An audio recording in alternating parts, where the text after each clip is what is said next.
कोल्हापूर जिल्ह्यातील सर्वात महत्त्वाच्या सहकारी संस्थांपैकी एक म्हणजे गोकुळ दूध संघ।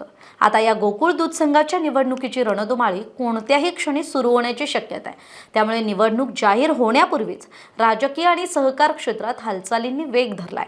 सध्या गोकुळ दूध संघाची निवडणूक बिनविरोध करण्यासाठी काही विद्यमान संचालक प्रयत्न करताना दिसतात।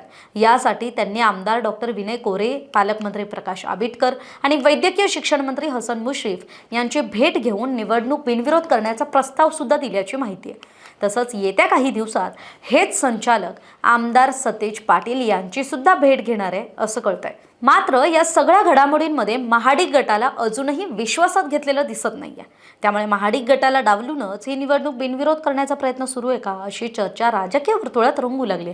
दरम्यान गोकुळ दूध संघाच्या निवडणुकीच्या पार्श्वभूमीवर पॅनल बांधणीची प्रक्रिया देखील वेगाने सुरू झाली आहे। अशातच कोल्हापूर सर्किट बेंचनं मात्र 1200 सभासद संस्थांच्या अपात्रतेच्या मुद्द्यावर कारवाई करण्याचे निर्देश हे दुग्ध निबंधक प्रशासनाला दिलेत। त्यामुळे या संस्थांवर कोणत्याही क्षणी कारवाई होण्याची शक्यता आहे। आजपासून या संस्थांची पडताळणी सुरू होणार आहे। संबंधित संस्थांना नोटिसा बजावण्यात येणार आहेत। या पार्श्वभूमीवर या संस्था वाचवण्यासाठी कृती समिती स्थापन करण्यात आली आणि त्यांच्या वतीने सुद्धा आज मोर्चाचं आयोजन करण्यात आलं होतं।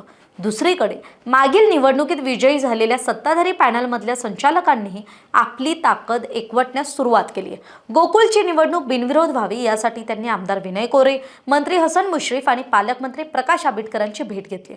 या नेत्यांनी सुद्धा निवडणूक बिनविरोध करण्याच्या दिशेने सकारात्मक भूमिका दर्शवल्याची माहिती आहे। शिवाय आमदार चंद्रदीप नरके, माजी आमदार के.पी. पाटील यांची सुद्धा भेट घेण्यात आल्याची माहिती आहे। पुढील 2 दिवसात शिरोळचे आमदार राजेंद्र पाटील यड्रावकर आणि काँग्रेसचे आमदार सतेज पाटील यांची भेट घेण्याची संचालकांची तयारी आहे। मात्र महायुतीतील बहुतांश नेत्यांच्या भेटी होत असताना महाडिक गटाशी चर्चा कधी होणार हा प्रश्न अजूनही अनुत्तरित आहे। त्यामुळे या निवडणुकीत महाडिक गटाला सोबत घेतलं जाणार की त्यांना वगळून पुढची रणनीती आखली जाणार याकडे सगळ्यांचं लक्ष आहे। दरम्यान मंत्री हसन मुश्रीफ यांची भेट घेताना मागील निवडणुकीत निवडून आलेल्या 17 संचालकांनी आम्ही एकसंघ असल्याचं सांगितलंय।